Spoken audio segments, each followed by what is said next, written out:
Moingon baya tanong nga, ako kapila na po ni siya gistorya. Kay bitong sige tagtabang sa mga tao. Moingon ta ka useless ba aning pagtabang sa tao? Uy, nga after all, talikdan raman ta katawan kita pay libako. Nag-post ba ko ni sa ako ang blue app. Pero may ginako ni siya gina-mention kay adunay mga tao sa akong kinabuhi mang my dear nga na-encounter nako blatantly kaayo nga ila akong gitamakan, gikatawan, gilibak or whatsoever daghang mga panghimaraot nga akong na-experience gikan sa ilaha. Unya once upon a time ako silang natabangan.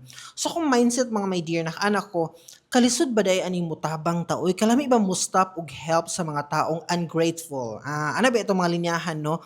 Kanang kumbaga wa ta tay gana mutabang kay daghan kay mga tao diri nga baliktadon ta after all pag maabot na nila ilahang mga peak of success kumbaga. Pag nakuha na nila ang gusto nila gikan sa imuha, diha na dayon manggawas ang tinuod na color. Pero yesterday, na-prove na ko nga dili siya sakto.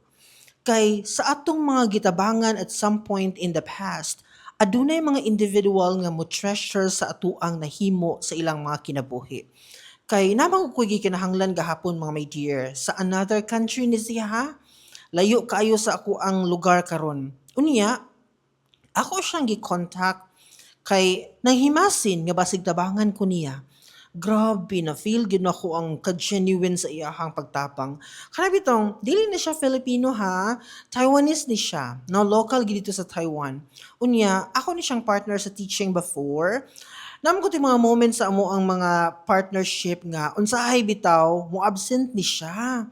Unya, ang kuan mo na ang policy is kung mo absent siya, naay somebody nga mo occupy sa iyahang time. Kumbaga, mo replace sa iyahang oras. So, syempre, ang sahod pa dito sa new teacher nga ni Puli. Unya, ako man gud mga my dear nga pagka foreign teacher buutan jud kay ko sa tinuod lang. Dinhi sa pag-alsa sa bangko ha pero buutan jud ko. So kato nga teacher mga my dear, every time nga muhangyo to siya nako kay lain iyang lawas anang orasa, moingon jud ko diretso sa iya nga okay teacher, I can handle the class by myself. Anak gid na ako mga linyahan. So kapila gito nahitabo nga ako'y mo handle sa class kung busy kayo siya, na siya gibati, dili maayang lawas, ingon ana. Never gid siya nakadungog na kog pangit.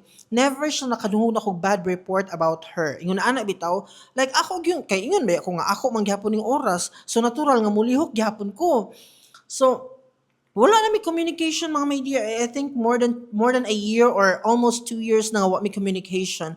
Pero karon no, gibalik na ko siya contact to ask her help or assistance kay naabi ako diri sa another country sa Philippines karon unya wala na po ko sa Taiwan nagtrabaho.